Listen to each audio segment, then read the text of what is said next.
This mathematical expression will trick you. It says answer to this problem is 4. At a first glance, many people may think let us go from left to right direction. So they will do 30 minus 18, which gives them 12, and then divide it by 3 to give it as 4.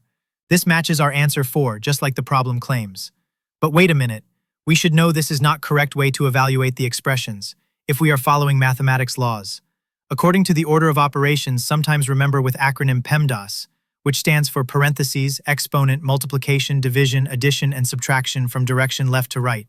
We must form the operations in given order. So instead of doing the operations from left to right, firstly we must do division before the subtraction.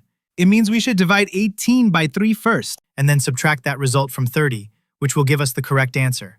So it gives us 6, and now subtract 30 minus 6, which gives us number 24. The 24 is way too more and different than our answer 4, right? But wait, look carefully.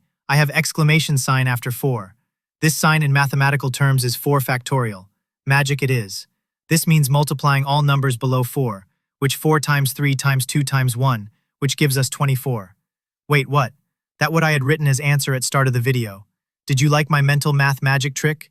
You can try with your friends and family. If you like this video, do subscribe to our channel and like this video.